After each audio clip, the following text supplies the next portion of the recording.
Her voice still echoes in my head. You ruined my life. You killed my real father, and now you'll pay.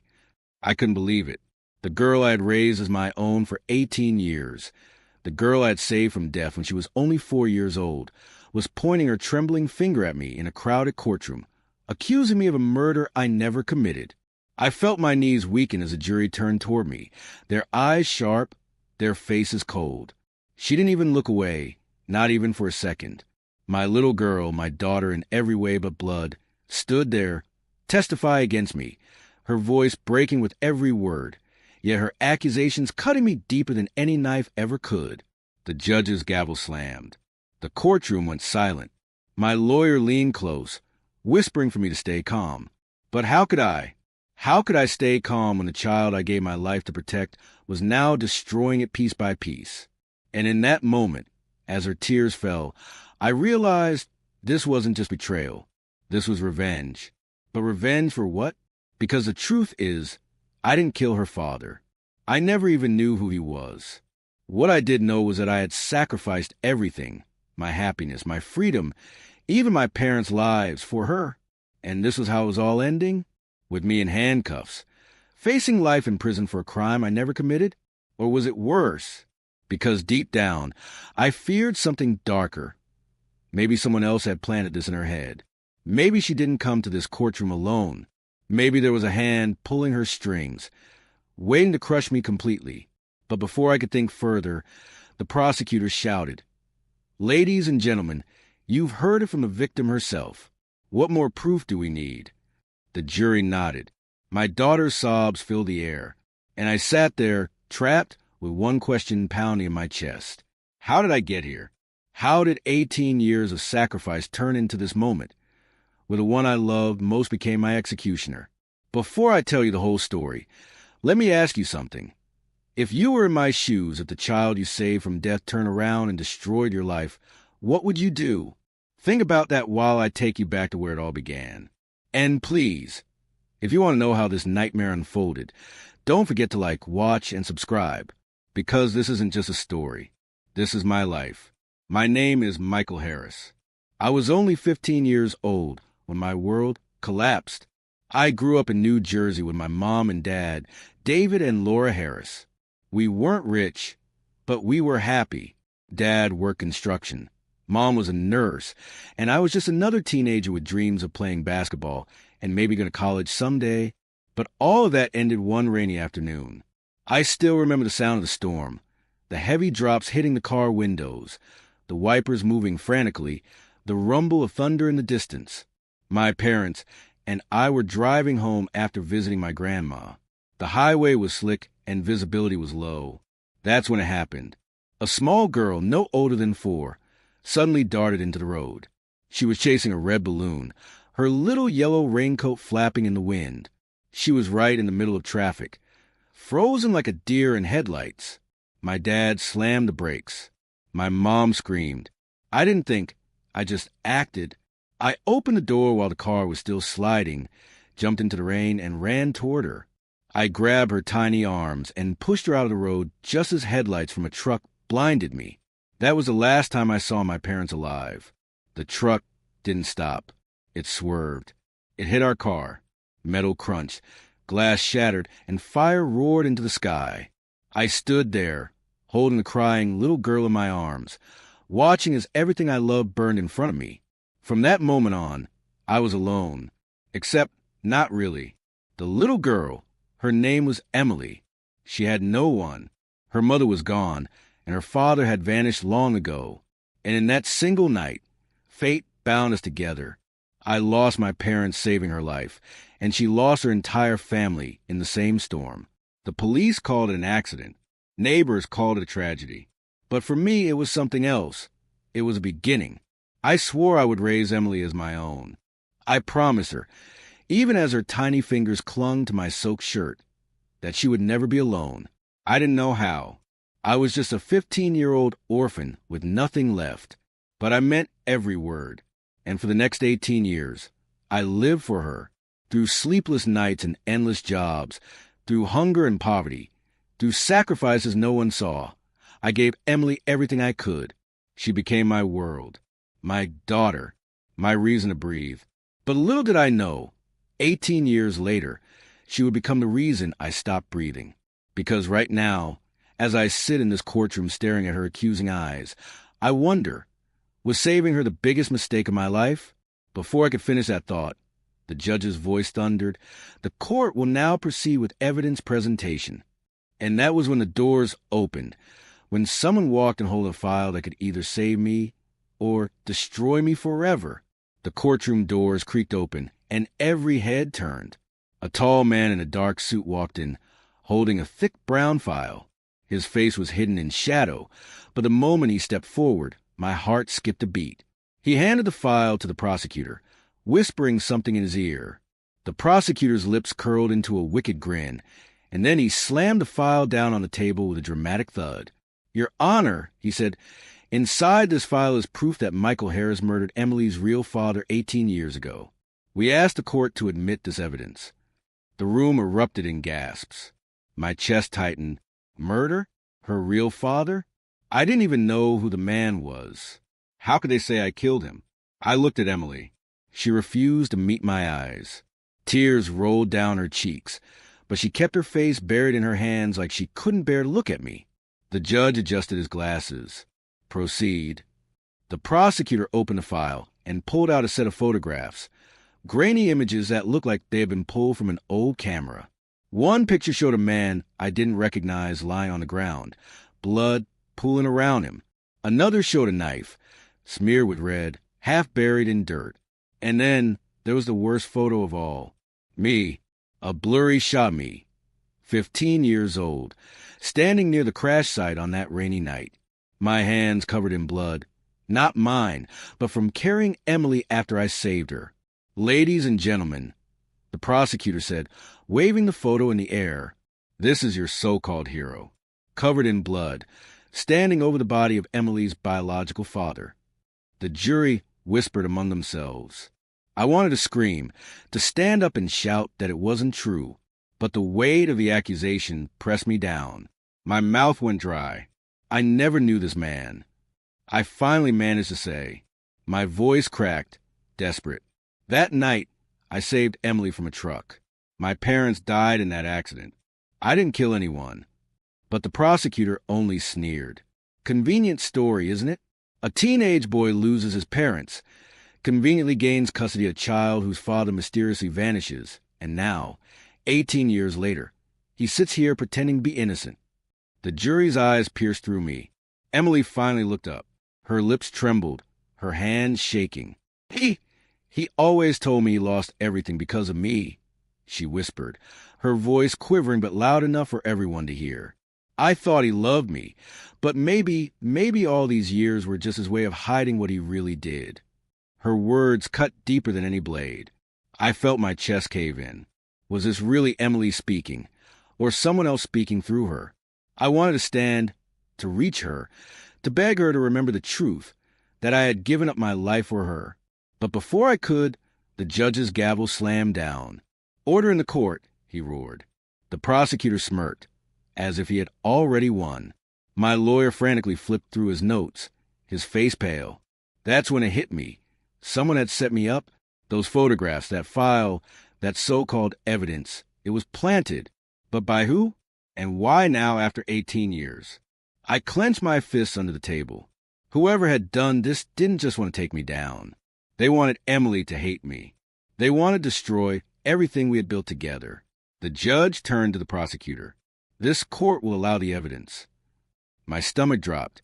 If they believed those photos, I was finished. "Trial will continue tomorrow morning," the judge said firmly. "Court is adjourned." The gavel hit one last time. The jury began filing out. The prosecutor gathered his papers. Emily stood frozen, her body trembling. And me? I just sat there, hollow, broken, wondering how my life had twisted into this nightmare. The bailiff grabbed my arm to escort me back to the holding cell. As we walked to the hallway, the sound of the crowd outside the courtroom grew louder. Reporters, photographers, strangers shouted my name like I was some monster. Then, in the chaos, I heard it. A voice, low, cold, and terrifying. You should have died with your parents that night. I froze. My head snapped toward the crowd, searching for the source.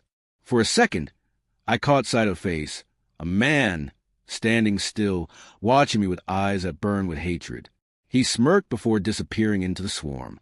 My blood ran cold, because in that instant I knew someone had been watching me all along, someone who knew the truth about that night, and had been waiting 18 years to strike. The bailiff pulled me forward, but my mind was spinning. Who was that man? And what did he mean by those words? Back in the cell, I sat on the hard bench, my hand shaking. My life was slipping away, and the one person I thought would fight for me, Emily, was slipping further and further out of reach. But I couldn't give up.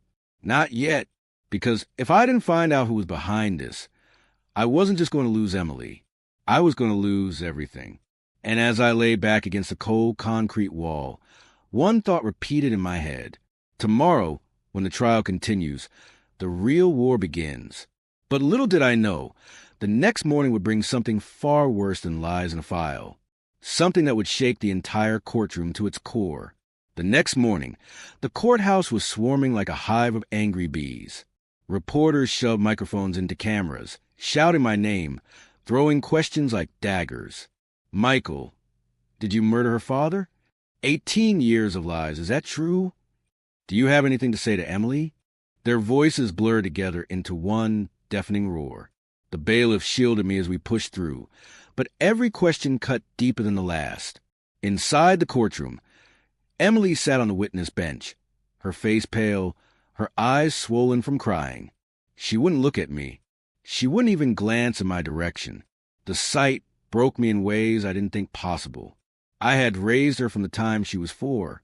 I was the one who taught her to ride a bike, who stayed awake through her nightmares, who worked 2 jobs to put food on the table. I was the one who clapped the loudest at her school play when she played Cinderella in 4th grade. I was the one who sat up with her all night when she got sick. And now, after 18 years of sacrifice, she looked at me like I was a monster. Court is now in session, the judge announced. The prosecutor stood, holding the file that had nearly destroyed me yesterday. Your Honor, before we continue, the prosecution would like to call a surprise witness. My lawyer stiffened beside me. Surprise witness? This wasn't disclosed to the defense. The prosecutor only smiled, because this witness just came forward, and what they have to say will blow this case wide open. My heart pounded. Who was it? The doors opened, and when the witness stepped in, my blood ran cold.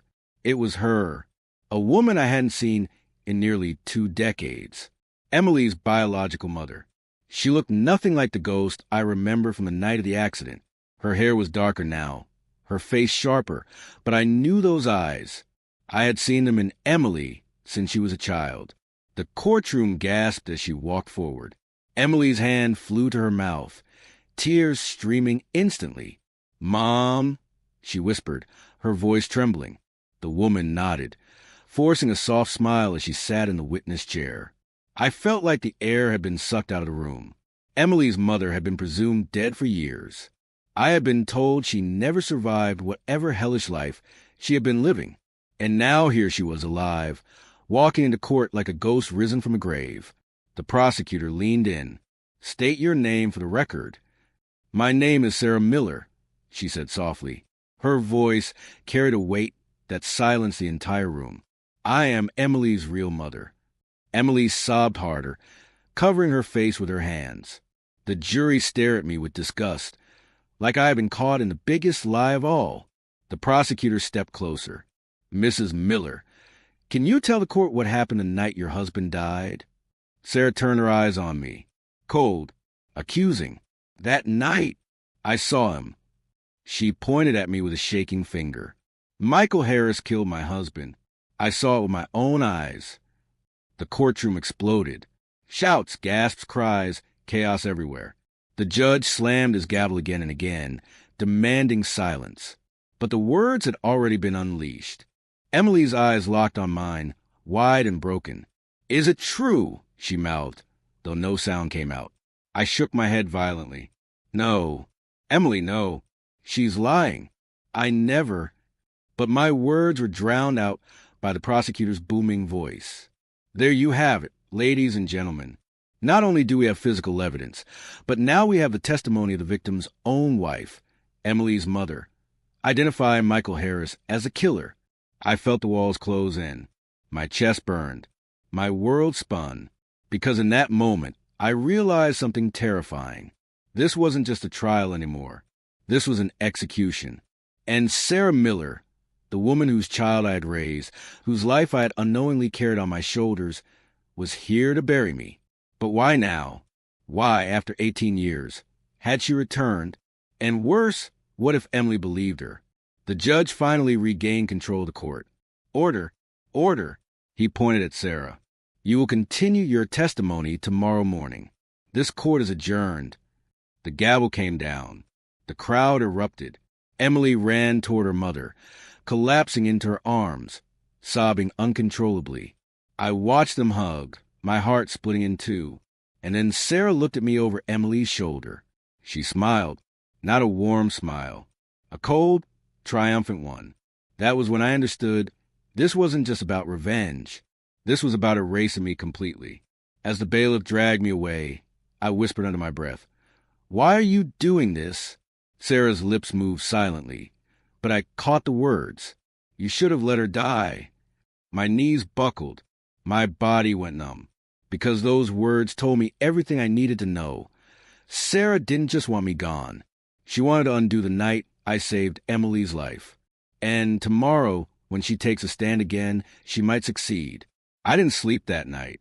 How could I? Every time I closed my eyes, I saw her face. Sarah Miller, Emily's mother, the woman I thought was dead, the woman who should have thanked me for raising her child when she was gone. Instead, she looked me in the eye and told the world I should have let her daughter die. Her words wouldn't stop replaying. You should have let her die. But how could I? That little girl was innocent. She was trembling in my arms on that stormy night, clinging to me like I was her last hope. And in that moment, she became my purpose. I sacrificed my childhood for her.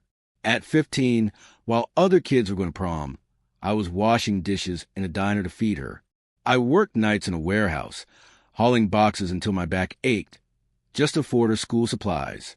I skipped meals so she wouldn't have to. Every scar I carried, every sleepless night, every broken dream, it was all for Emily.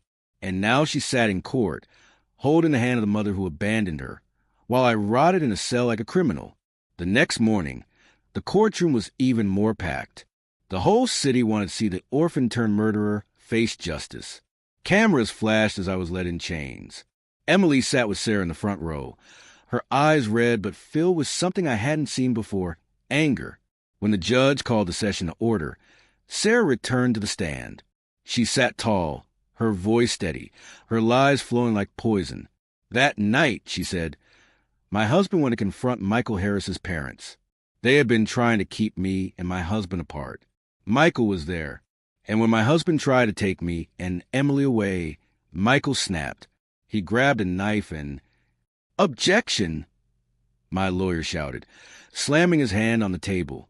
There is no record, no police report, no evidence of this so-called confrontation 18 years ago.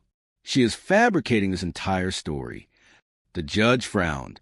Overruled. Continue. Sarah's lips curled. I watched him stab my husband. I was too terrified to stop him. I ran. I left Emily behind because I thought she would be safer away from him. The jury gasped. Emily burst into tears, gripping her mother's hand. My lawyer whispered harshly, "She's burying us alive. We need something, anything, to fight this." But what did I have? Nothing. My word against hers. And right now, her word was winning. The prosecutor stepped forward with a final blow. "Your Honor, we have more. A witness who can back up Sarah Miller's testimony." My heart stopped. Another witness? Who else could they possibly have dragged into this? The doors opened, and when I saw who walked in, the floor felt like it dropped beneath me. It was Detective Harold Grant, the same cop who had been first on the scene the night of the accident, the man who had pulled me and Emily out of the rain, who had told me my parents were gone, The man I had trusted like a father figure when I had no one. He raised his right hand, swore to tell the truth, and sat down. Detective Grant, the prosecutor said, do you recall the night of the incident 18 years ago? Yes, he replied firmly. His voice was steady. His eyes locked on me. What did you see? The detective hesitated for just a second, long enough to make my stomach twist. Then he spoke. I saw Michael Harris holding a bloody knife, standing over the body of Sarah Miller's husband. The courtroom erupted. I felt my breath leave my body, my world collapsing in slow motion. Emily's scream pierced through the chaos. Oh, my God, she sobbed, collapsing against her mother. The jury's faces hardened. The judge slammed his gavel, demanding order. But none of it mattered, because with those words, Detective Grant, my only ally from that night, had just become my executioner. And in that instant, I realized something worse than betrayal. This wasn't just revenge. This was a conspiracy that had been waiting 18 years to destroy me. And if I didn't find the truth soon, I wasn't just going to lose Emily. I was going to lose my life. That night in the cell, I didn't even sit down. I paced back and forth, over and over. My hands trembled with rage. My chest burned with betrayal. Detective Grant, the man I trusted, the man who held me up when I was broken, the man who told me once, Michael, your parents will be proud of you. And now, he looked me in the eye and swore under oath that I was a murderer. Why? Why would he do that? I pressed my hands against the cold steel bars, my mind spiraling back to the years I had sacrificed for Emily. I remembered her 13th birthday. She didn't want a cake or balloons. She wanted a pair of white sneakers, the same ones the other girls at school had. I worked overtime in the warehouse, hauling boxes until my back felt like it was breaking, just so I could afford them. When I gave them to her, her whole face lit up. She hugged me so tight I couldn't breathe. You're the best dad in the world, she whispered. Those words carried me for years. Through every hardship, every empty stomach, every lonely night, I clung to that memory. But now, those same eyes that once looked at me with love, stared at me with suspicion, with doubt, with hate. The next morning, court resumed. The prosecutor wasted no time. Ladies and gentlemen, he said confidently, we have both Sarah Miller and Detective Harold Grant testifying that Michael Harris murdered Emily's father. This is no longer speculation. This is fact. The jury nodded. Emily clutched her mother's hand, her body trembling. I wanted to shout, to tear the whole courtroom apart, to grab her and beg her to see the truth. But I couldn't. Not in chains. Not in this hell. Then, something unexpected happened. The defense finally called a witness of our own. My lawyer stood, clearing his throat nervously. Your Honor, the defense calls Officer Daniel Price. My head snapped up. Daniel Price. I hadn't heard that name in years. He was a rookie cop back then, barely out of training. He had been with Detective Grant the night of the accident. I remembered his shaking hands, the way he looked at me like he didn't know what to believe. He walked into the courtroom now, older, tired looking, but his eyes flickered with something the others didn't have, guilt. After swearing in, my lawyer asked, Officer Price, what do you recall about that night? Price shifted in his seat. His voice wavered. I remember Michael. He was holding the little girl, Emily. She was crying, covered in blood. But he stopped, glancing nervously at Detective Grant, who glared at him from the front row. But what? My lawyer pressed. Price swallowed hard. But Michael didn't have a knife. He never did. When we arrived, the knife was already in the ground near the body. Detective Grant picked it up himself. The courtroom froze. A heavy silence hung in the air. Emily's head shot up, her eyes wide. She turned toward Grant, confusion twisting her face. Sarah's smile faltered. Objection! The prosecutor roared, slamming his hand on the table. This is hearsay.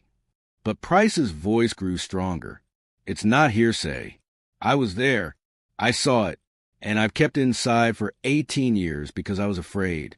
Afraid of what would happen if I spoke against him. He pointed a trembling finger at Detective Grant. Afraid of him?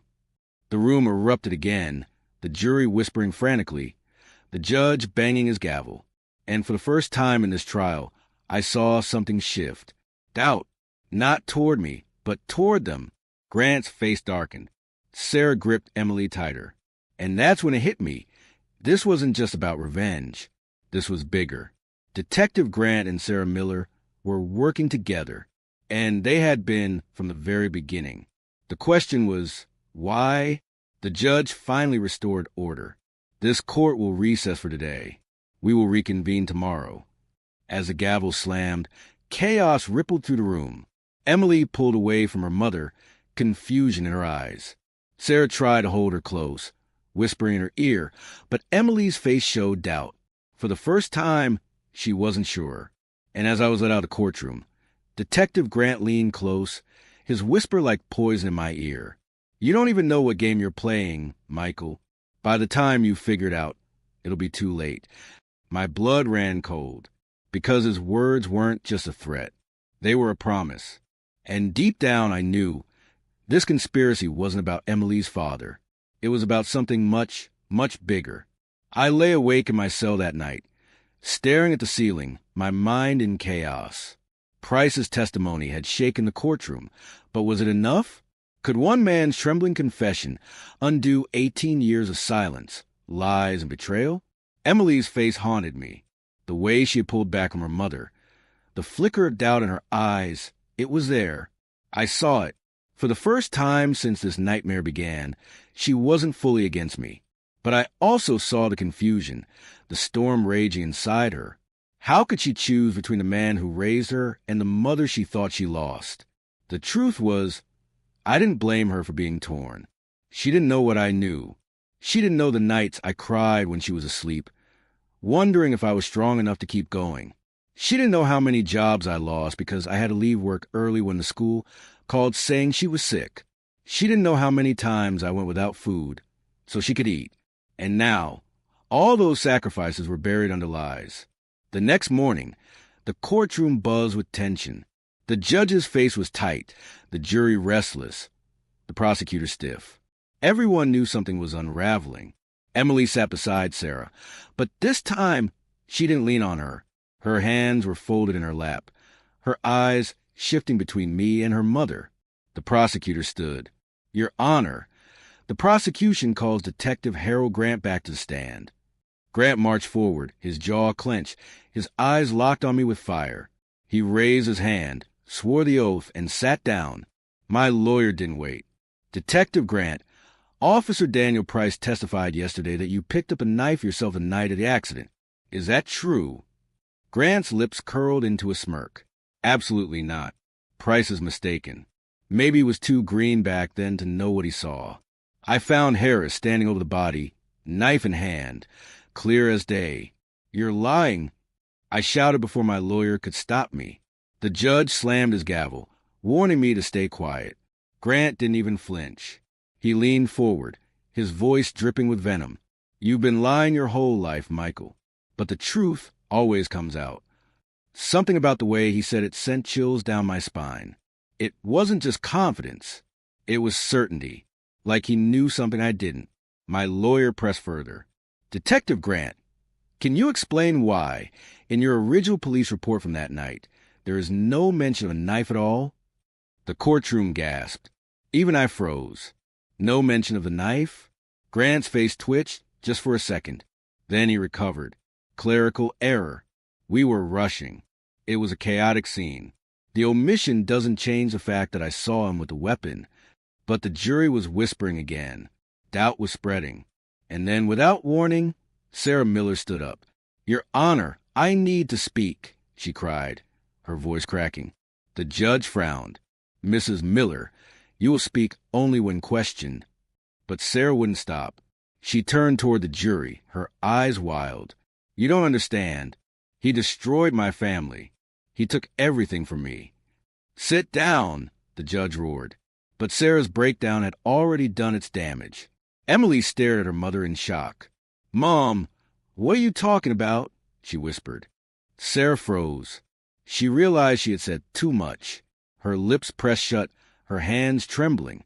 And in that moment, I saw it clearly. This wasn't about justice. This wasn't even about Emily's father. This was personal. Sarah hated me for saving Emily. She hated me because I replaced her. But before I could process it, something happened in that shattered courtroom. A man burst through the doors. Disheveled, pale, his voice hoarse. "I have proof," he shouted. "Proof that Michael Harris is innocent." The bailiffs rushed to stop him, but he held up a USB drive, his hands shaking violently. 18 years ago, I was there. I filmed everything. The accident, the aftermath, all of it, and it's all on here. The courtroom exploded into chaos. Emily stood frozen, staring at the man with wide eyes. Sarah's face drained of color.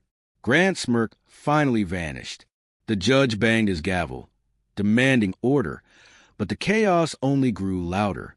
And as I stared at that USB drive, my heart pounded with one thought. If what he said was true, then everything, the lies, the betrayal, the conspiracy, was about to unravel. But little did I know, that drive held something far darker than I could have ever imagined. Something that wouldn't just prove my innocence. It would expose the truth about everyone. The entire courtroom was on its feet, shouting, pushing, demanding answers. The judge's gavel slammed down like thunder. "Order! Order!" The bailiffs wrestled the man forward. His clothes were torn, his eyes wild, like he hadn't slept in years. He clutched the USB drive as if it were his last lifeline. "I was there," he cried again, voice breaking. "I saw what happened that night. And I kept this hidden because I was scared. But not anymore. If you want the truth, it's on this drive." The judge stared at him, skeptical but curious. "And who are you?" "My name is Anthony Reed," the man said breathlessly. "I was a trucker on that same highway." My dash cam caught everything. Gasps rippled through the room. Emily's hands flew to her mouth. Sarah stiffened like a cornered animal. Grant's face turned to stone. The judge nodded to the bailiff. "Seize the evidence." The drive was plugged into a laptop, connected to the courtroom's projector. The screen flickered to life. And there it was. Rain pouring. Headlights flashing. The storm raging. The dash cam footage showed the exact moment. Emily ran into the road, chasing her balloon. The truck swerved. My parents' car spun out of control. The explosion lit up the night. The courtroom gasped at the horror. Then, the footage zoomed into the chaos. A younger me, 15 years old, was seen dragging Emily to safety, clutching her in my arms, crying out for my parents. My throat tightened. My hands shook. There was proof that I had saved her. Proof that I wasn't the monster they painted me to be. But the footage didn't stop there. Through the blur of smoke and rain, another figure appeared. A man. He staggered toward the wreckage. Emily's biological father. His face was barely visible, but it was him. He wasn't stabbed. He wasn't bleeding. He was alive after the crash. Then came the moment that made the courtroom scream. Detective Harold Grant entered the frame. He looked around, checked the scene, then pulled out a knife from his own coat pocket.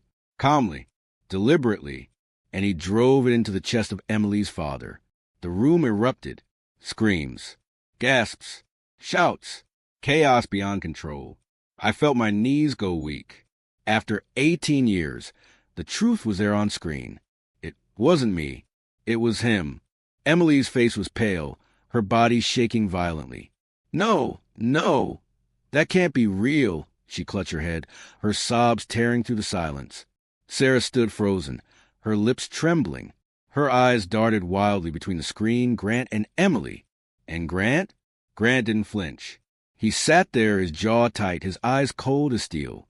The judge's gavel slammed down, demanding order, but the courtroom was uncontrollable. "Detective Grant," the judge roared, "you will answer for this immediately." But Grant slowly stood, his voice low, his words cutting through the noise like a blade. "You think you've seen the truth? That video doesn't show everything. You don't know why I did it. You don't know what your precious Emily really is." The courtroom froze. Everyone stared at him. The words hung in the air like a curse. "What are you talking about?" the judge demanded. Grant's lips curled into a chilling smile. He turned his eyes on Emily, who was trembling in her seat. Ask her mother. Ask Sarah. Ask what they were running from that night. Ask why Emily's father had to die. Emily's head snapped toward her mother. Mom, what is he saying? Sarah's face went white. She shook her head frantically. Don't listen to him. He's trying to twist everything. But a look in Grant's eyes told me something terrifying. This wasn't just about me anymore. This was about Emily. And whatever secret Sarah had been hiding for 18 years was about to come out. The courtroom was frozen in shock. Detective Grant's words still echoed in the air, his voice dripping with poison. Ask Sarah. Ask what they were running from that night. Ask why Emily's father had to die. All eyes turned to Sarah. Emily's lips trembled. Her voice cracked. Mom, tell me he's lying. Sarah's body shook, her eyes darting like a trapped bird. She finally stood, her palms pressed against the table, her face pale and drenched with sweat. I never wanted this to come out, she whispered. The judge leaned forward. Mrs. Miller, you will speak clearly. What truth is being hidden here? Sarah's knees buckled, but she forced the words out. That night, Emily's father wasn't chasing us because of love. He was chasing us because of what he had done. He was a criminal, a dangerous man. He was trafficking children. The entire courtroom gasped in horror. Emily stumbled back, clutching her chest. No, Dad would never. Yes. Sarah screamed, tears streaming down her cheeks. He would. I found out. I was going to expose him. He came after us that night, not protect us, but to kill me before I talked. That's why we ran. That's why the car swerved. That's why. She broke down, sobbing. The judge tried to calm the room, but it was chaos again. Emily's face crumpled with betrayal. She stared at her mother as though the world had split in two. You've been lying to me my whole life. Sarah grabbed her daughter's hand desperately. I lied to protect you, Emily, to keep you safe from his legacy. I didn't want you to grow up haunted by what your father was. I wanted you to have a chance at innocence. But Emily ripped her hand away. Her scream pierced the courtroom. Innocence? You let me grow up hating Michael. You let me believe he murdered my father. You turned me against the only person who truly loved me. Her sobs turned to wails. I couldn't breathe. The weight of 18 years, the sacrifice, the blame, the hatred, all boiled over in that one moment. Grant's laughter broke the silence. Low, mocking, twisted. You all think Sarah did this for love? No, she did it for survival. I helped her cover it up that night. I finished the job so her husband wouldn't expose her too. We were partners. Every head whipped toward Sarah. She shook violently. No, that's not true. I never. Grant's smirk widened. You think the dash cam shows the whole story? It doesn't. What it didn't catch was you begging me to end him, to make sure he could never hurt you again. The crowd erupted. Screams. Outrage. Emily stared at her mother in horror. Mom, tell me you didn't. Sarah fell to her knees, sobbing, unable to speak. Emily's world shattered before my eyes. Her gaze met mine, broken and desperate, like a child stripped of everything she ever believed. Michael, she whispered, tears pouring down her face. I destroyed you. I betrayed you. I turned against you, and it was all built on lies. The judge's gavel slammed again and again, but no order could be restored. Suddenly, Grant lunged. He grabbed the guard's gun in the chaos, yanking it free. Gasps filled the room as he pointed it. Straight at me. Enough of this, he barked. If anyone moves, he dies. He was never supposed to survive that night anyway. Time froze. I stared down the barrel of the gun. My heart pounded, but strangely I felt calm. After everything, if this was how I died, at least the truth was out. But Emily moved before anyone else could. With a scream, she threw herself between me and the gun. The shot rang out. Her body jerked, and she collapsed in my arms, blood seeping into my shirt. Emily. I screamed, catching her before she hit the floor. Grant was tackled instantly by guards, dragged down as he fought and cursed. Emily's trembling hand reached for my face. Her eyes filled with tears, her voice barely a whisper. I'm sorry for everything. You gave up your life for me, and I gave you nothing but pain. No, I choked, holding her tighter than I ever had. You were my life, Emily. Every breath I took was for you. Don't leave me now, please. Her lips curled into a weak smile. You were the only father I ever had. Her hand went limp in mine. The world around me fell away. The shouts, the guards, the judge, they were just noise. All I saw was her still body in my arms. 18 years of sacrifice. 18 years of love. 18 years of pain. And in the end, she turned against me because of lies, only to die protecting the truth. The revenge I thought I wanted no longer mattered. The real punishment had already been delivered, because now I had lost her too,